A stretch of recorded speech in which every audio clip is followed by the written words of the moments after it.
கோடீஸ்வர யோகம் தரும் வாஸ்து அமைப்பு அப்படின்னா ஒரு வீடு இந்த அமைப்புகள்ல இருந்தா நல்ல ஒரு லக்கு, அவங்களுக்கு நல்ல ஒரு யோகம் கிடைக்கும் அப்படின்னா என்ன மாதிரி அமைப்பு? குருலாம் பார்த்தீங்கன்னா வடமேற்கு தென்கிழக்கு தான் கடவுள். அவர்கள் பரிசுத்தமாக இருக்கக்கூடிய இடம். மாபெரும் செல்வத்தோட டெம்பர் கிளாஸ் பார்த்தீங்கன்னா உடஞ்சி போய் அப்படியே கிராக் விட்டுருக்கும். அதே 6 மாதம் யூஸ் பண்ணுற ஆளாக இருக்கும். சின்ன ஒரு கோடு வந்தாலும் மாத்திர ஆள் இருக்கும். 2 பேருடைய வாழ்க்கையை நீங்கள் உட்கார வச்சு பேசி பாருங்களேன், டிஃப்ரென்ஸ் பாருங்களேன். 2 பேருக்கும் வெவ்வேறு அப்படின்னு தான் கேள்விப்பட்டிருக்கேன். நீங்கள் சொல்கிற மாதிரி சிங்கில் பாத்திரம் இருந்தால் அது தத்ர நிலையை கொடுத்துரும், அதை வாஷ் பண்ணி வச்சிருங்கன்னு சொல்லுவாங்க. ஆனால் இது வாஸ்துலையும் இம்ப்ளிமெண்ட் ஆகுது அப்படிங்கிறது நீங்கள் சொல்கிறது மூலமாக தெரியுது சார். நிறைய நல்ல விஷயங்கள் மக்களுக்காக ஆசைக்காக ஆசைன்னு ஒரு வார்த்தை வந்துட்டாலும் அங்கே துன்பம் சேர்ந்து வந்துடும், அவ்வளோதான். ஆசைய துன்பத்திற்கு காரணம். ஆமாம், அதுதானே எல்லா மகானும் சொல்லியிருக்காங்க.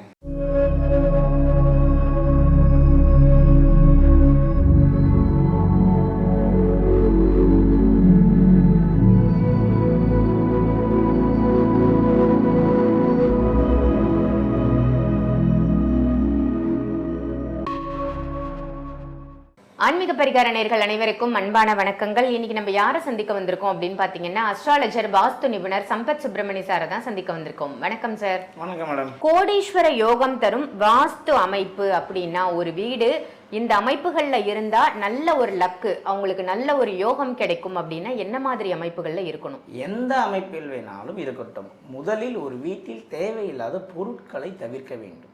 கிழிந்த துணிகள் இருப்பது, உடைந்த சாமான், சைக்கிள் இருக்கும் ஓட்டவே மாட்டாங்க, ஓரம் தள்ளி விட்டுருப்பாங்க. பைக் இருக்கும் அப்படியே பல வருஷமாக ஒரு இடத்துல நின்றுருக்கும். இந்த மாதிரி யூஸ் பண்ணாத பொருட்கள் எந்த வீட்டில் இருக்கிறதோ அவர்கள் நிச்சயமாக கோடீஸ்வரர்களாக ஆக முடியாது. 10 வருஷத்துக்கு ஒரே சட்டையை போட்டு சுற்றுவாங்க சில பேர், ஆக முடியாது.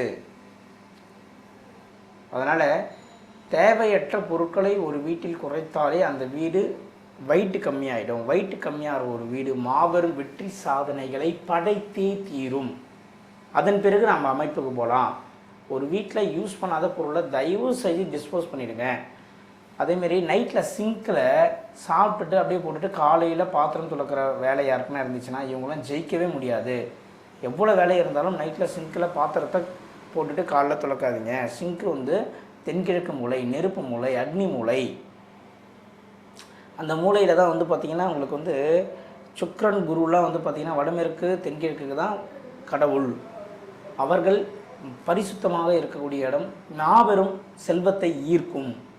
அன்றைய காலகட்டங்கள்லாம் பார்த்திங்கன்னா அடுப்பாங்கரைன்னு வீட்டுக்கு வெளியே இருக்கும். இன்றைக்கி கிச்சனை வீட்டு உள்ளே போடுறோம். அவங்களாம் சாமான் துலக்கத்துக்கு துணி துவைக்கிறதுக்குலாம் வீட்டுக்கு வெளியே செஞ்சாங்க. நம்ம வீட்டு உள்ளே செய்கிறோம். நிறைய தவறுகள் நடக்குது. இருந்தாலும் அந்த தவறை எப்படி பெஸ்ட்டாக நம்ம மாற்றணுன்றதை தான் பார்க்கணும். தயவு செய்து நான் ஒரு விஷயத்தை தெளிவாக சொல்கிறேன். ஒரு வீட்டில் தேவையில்லாத பொருள் எவ்வளோ இருந்தாலும் போட்டுருங்க. சில பேர் போட மனசு இல்லாமையே யூஸ் இல்லாத பொருளை வச்சுருந்து வீணாக போகிறீங்க. ஏன்னே தெரியல. சில பேர் வீட்டில் பாருங்கள், ஃபுட்டு மீந்து போயிடும். பக்கத்து வீட்டு கொடுக்கறதுக்கு மனசு வராது. இவனும் சாப்பிட மாட்டான், கொடுக்கவும் மாட்டான். ஃபுட்டு வீணாக போகிற ஃபுட்டை மறுபடியும் இவனே சாப்பிட்டு ஹாஸ்பிட்டலில் போய் படுத்துப்பான். உன் எண்ணமே உனக்கு செயல். நீ பக்கத்து வீட்டு கொடுக்கலாம் நல்ல எண்ணத்தில் கொடுத்துருந்தா அவங்களும் சாப்பிட்டுருப்பாங்க. அந்த கெட்டுப்போன ஃபுட்டை நீ சாப்பிட்டு உன் உடலும் கெடாத போயிருக்கும். இதை தான் பெரியவன் சொன்னான், உன் எண்ணமே செயலாகும்னு சொல்லிட்டான். தயவு செய்து உங்களுக்கு அது பழைய துணி இல்லாதவங்களுக்கு அது புது துணி. தேவையற்ற பொருட்களை தவிர்த்துருங்க. வீட்டில் எவ்வளோ வெயிட்டை கம்மி பண்ண முடியுமோ கம்மி பண்ணுங்க. இதை செய்கிறவங்க அனைவருமே நிச்சயமாக கோடீஸ்வரர்களாக மாறுவார்கள். எந்த ஒரு பிக் ஷாட் வீட்லேயும் போய் பாருங்கள், தேவையற்ற பொருட்கள் இருக்காது. ஸ்லம் பீப்புள்ஸை போய் பாருங்கள், தேவையில்லாத பொருட்கள் மட்டும்தான் வச்சுருக்கோம். தயவுசெய்து புரிஞ்சுக்கணும் மக்களே, இது ரொம்ப முக்கியமான விஷயம். தேவையற்ற பொருட்களை தயவு செய்து அவசியம். ஒரு ஃபோனில் கூட டெம்பர் கிளாஸ் பார்த்திங்கன்னா உடஞ்சி போய் அப்படியே கிராக் விட்டுருக்கும். அதே 6 மாதம் யூஸ் பண்ணுற ஆளாக இருக்கும். சின்ன ஒரு கோடு வந்தாலும் மாத்திர ஆள் இருக்கும். 2 பேருடைய வாழ்க்கையை நீங்கள் உட்கார வச்சு பேசி பாருங்களேன், டிஃப்ரென்ஸ் பாருங்களேன். 2 பேருக்கும் வெவ்வேறு விதமான வாழ்க்கையில் பரிணாமம் வளர்ச்சி இருக்கும். இந்த டெம்பர் கிளாஸ் உடஞ்சி மாற்றாதே இருக்கணும், அப்படியே தான் இருப்பான் லைஃப்பில். எல்லாத்துலேயுமே ப்ரொமோஷன் இருந்தாலும் தட்டி போயிடும், கிடைக்காது. சின்ன கோட்டுக்கு கூட அவன் போய் அந்த உணர்வுக்கு மதிப்பு மரியாதை கொடுக்குறவங்களுடைய வாழ்க்கை வேறு மாதிரி இருக்கும். அதனால் தயவுசெய்து தேவையற்ற பொருட்களை அனைவரும் குறைக்க வேண்டும். நகம் வளர்ப்பதை தவிர்க்க வேண்டும். முடியை ஓவராக வளர்ப்பதை தவிர்க்க வேண்டும். இதெல்லாம் நிறைய விஷயம் இருக்குது. அளவுக்கு மீறி எதுவுமே இருக்கக்கூடாது. அது உடலிலாக இருந்தாலும் சரி, உணவிலாக இருந்தாலும் சரி, வீடாக இருந்தாலும் சரி, அளவுக்குள்ளே இருக்கும் வரை அனைத்தும் சுபிக்ஷம், மாபெரும் மாற்றம், பெரிய சக்ஸஸ் உண்டு. இப்போ ஜென்ரலா வாஸ்து பத்தி கேட்கும்போது நம்ம உடலை பத்தியும் நீங்க சொல்றீங்க. ஸோ நம்ம உடல்ல இருக்கக்கூடிய நகம் தலைமுடியிலிருந்து வாஸ்து பாதிப்பு வந்து கொடுக்குமா சார்? நிச்சயமா கொடுக்கும் மேடம், நிச்சயமா கொடுக்கும். நீங்கள் நகைலாம் அதிகமாக வளர்த்தீங்கன்னா நிச்சயமா அதுக்கு உண்டான எஃபெக்ட் உங்களுக்கு கண்டிப்பாக உண்டு. நிறைய விஷயம் இருக்குது மேடம். வாஸ்துன்றது நீங்கள் நினைக்கிற மாதிரி 4 மூளை பரமீடு கருங்காலி பூஜைலாம் கிடையாது மேடம். அதை நல்லா புரிஞ்சுக்கணும். அதனால் தேவையற்ற பொருட்கள் அனைத்துமே குறைங்க. நிச்சயமாக ஒரு பெரிய மாற்றம் உண்டு உண்டு உண்டு. நல்ல விஷயம் சொல்லியிருக்கீங்க சார். என்னன்னா வாஸ்துப்படி நீங்க நகம் முடி உடல் சுத்தம் இட சுத்தம் அப்படின்னு சொல்றீங்க. நான் தர்திரம் அப்படின்னு தான் கேள்விப்பட்டிருக்கேன். நீங்க சொல்ற மாதிரி சிங்க்ல பாத்திரம் இருந்தா அது தர்திர நிலையை கொடுத்துரும், அதை வாஷ் பண்ணி வச்சிருங்கன்னு சொல்லுவாங்க.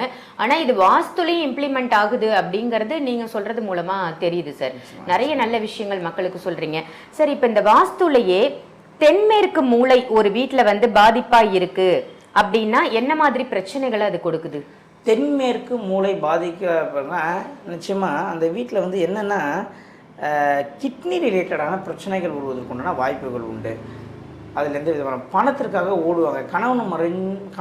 கணவன் மனைவி பிரிஞ்சு வாழ்வாங்க. மிஸ் அண்டர்ஸ்டாண்டிங் இருக்கும், மியூச்சுவல் அண்டர்ஸ்டாண்டிங் இருக்காது. சரிங்களா? அதில் எந்த விதமான மாற்று கருத்தும் கிடையவே கிடையாது. பொதுவாகவே இயற்கையாகவே தென்மேற்கு பாதிப்பு இருக்கிறவங்க யாராக இருந்தாலும் அவங்க வந்து உடல் ஆரோக்கியம் கெடும் மேடம். 100% கெடும். முடியாமல் அடிக்கடிக்கு போய் படுத்துப்பாங்க. உடம்புல ஸ்ட்ரென்த் ஸ்டாமினா பவரை இழந்துருவாங்க. சின்ன பையன் வந்து அடிச்சுட்டு போயின்னு இருப்பாங்க. அதான் உண்மை. அதனால் தென்மேற்குக்கு கொஞ்சம் நம்ம முக்கியத்துவம் கொடுக்கணும். எனக்கு தெரிஞ்ச ஒருத்தவங்களோட வீட்டில் சார் தென்மேற்கு பாதிக்கப்பட்டு அவங்களோட கல்லீரல் வந்து பாதிப்பாயிடுச்சு. அது உண்மைதானா? உண்மை, 100% உண்மை. அவங்களுக்கு கல்லீரல் மட்டும் கிடையாது, அடுத்த கிட்னியை அது கொஞ்சம் பதம் பார்க்கும். சொல்லிட்டேங்க. இம்மிடியட்டாக அவங்கள அந்த நம்ம ரெக்கவர் பண்ணோன்னா மாற்றி தான் அவங்க, வேறு வழி இல்லை. ஓகே. இப்போ இந்த தென்மேற்குலேயே அவங்க வந்து பெட்ரூமோ இல்லை அவங்க படுக்கை அறை அங்கே இருக்கு அப்படின்னா மட்டும்தான் பாதிப்பு கொடுக்குமா? இல்லை இந்த வீட்டில் அவங்க எந்த இடத்துல இருந்தாலும் எங்கே வேணாலும் இருக்கட்டும், வீட்டில் தென்மேற்கு ஃபால்ட்னா அவங்க அதை அனுபவித்தே ஆக வேண்டும். ஓகே சரி. இப்போ இந்த வீட்டில் வாழை மரம் வளர்க்கக்கூடாது அப்படின்னு இந்த பதிவுகளில் நான் பார்த்துருக்கேன் நிறையா. அது எதனால சார் சொல்கிறாங்க? வீடு என்பது தோட்டமாக வீடா? நான் எனக்கு முதல்ல அதை சொல்லுங்களேன். தோட்டத்துள்ள வீடு கட்டியிருந்தால் காவலாளி. இப்போ வீட்டில் நீங்கள் தோட்டத்தை உருவாக்குறீங்க, வீட்டுக்கு தேவையான பொருட்கள்லாம் கிடைக்கும்னு நீங்கள் நினைக்கிறீங்க. அப்போ விவசாயியுடைய வேலை என்ன? வீட்டுக்கு அயன் பாக்ஸ் வச்சு நானே அயன் பண்ணி பண்ணுறீங்க. அப்போ அயன் பண்ணுறவர் எங்கே போவார்? நான் 5 ரூபா கொடுத்து இலை வாங்க மாட்டேன், நான் வந்து இலையை போய் அறுத்துட்டு வந்து என் வீட்டில் வளர்ப்பேன். ஒரு மரம் வளர்க்குறேன், நீங்கள் வளர்க்குறீங்க. அப்போ வாடகை இலை வைக்கிறவர் என்ன பண்ணுவார்? சொல்லுங்கள் மேடம்.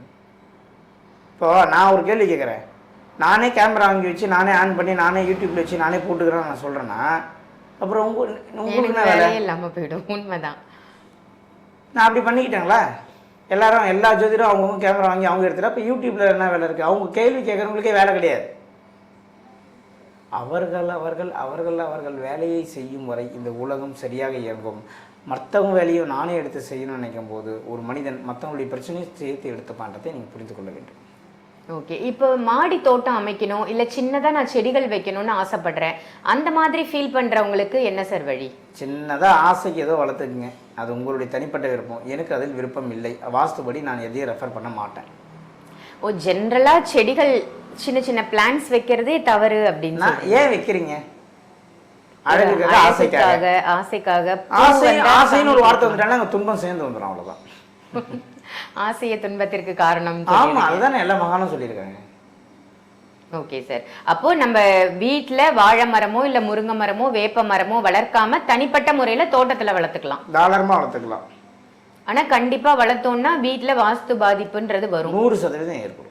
சரி, இந்த செடிகள் கொடிகள் என்ன மாதிரி பாதிப்பை கொடுக்கும் ஒரு வீட்டுக்கு? தடை தடங்கள் தாமதம் சுபகாரியம் தடங்கும் கண்டிப்பா கொடுக்கும். உடல் ஆரோக்கியத்துல பெரிய பிரச்சனையை கொடுக்கும். கொடியை வச்சீங்கன்னா நரம்பு பாதிக்கும். சார், வீட்டுக்கு முன்பகுதி வீட்டுக்கு பின்பகுதி கொள்ளை அப்படின்னு பிரிக்கிறாங்க இல்லையா, அந்த மாதிரி பாதிப்புகளும் வருமா இதுல? 100% வரும். கிராமத்துலலாம் போனீங்கன்னா இன்னும் வாஸ்து நீங்க நல்லா கத்துக்கலாம். Okay sir, super. ஏன்னா அங்க தனியா கொள்ளைன்னு இருக்கும், அங்க அவங்க தோட்டத்துக்கு தேவையான. கிராமத்துல போனீங்கன்னா வாஸ்து உங்களுக்கு கிளியரா புரியும், சிட்டியை விட கிராமத்துல நல்லா புரியும். சூப்பர் சார், ரொம்ப அருமையான தகவலா கொடுத்திருக்கீங்க வாஸ்து பத்தி. நன்றி. நன்றி மேடம். படுக்கும் திசை அப்படின்னு சொல்றோம் இல்லையா, இந்த நம்ம தலையை வச்சு படுக்கக்கூடிய திசை வந்து வாஸ்துப்படி எந்த திசையில இருப்பது சிறப்பு, ஏன்? வடக்கை தவிர்த்து 3 திசையில நீங்க தலையை வச்சு படுக்கலாம். வடக்கு திசையில் மட்டும் தலை வைத்து படுக்கக்கூடாது. Okay sir. இது ஜென்ரலா சயின்டிஃபிக்கா அந்த காந்த புலம் ஈர்க்கும் அப்படின்லாம் சொல்லுவாங்க. அதனாலயா இல்ல வாஸ்து ரீதியான பல பிரச்சனைகளை கொடுக்குமா? நீங்கள் கேட்ட அந்த சயின்டிஃபிக்கான விஷயந்தான் வாஸ்து. சயின்டிஃபிக்கான விஷயம் வேறு, வாஸ்து வேறு இல்லை. வடக்கு பக்கம் நீங்கள் தலை வச்சிங்கன்னா உங்கள் காலில் இருக்கக்கூடிய அனைத்து நெகட்டிவும் தலைக்கு ஏறிடும்.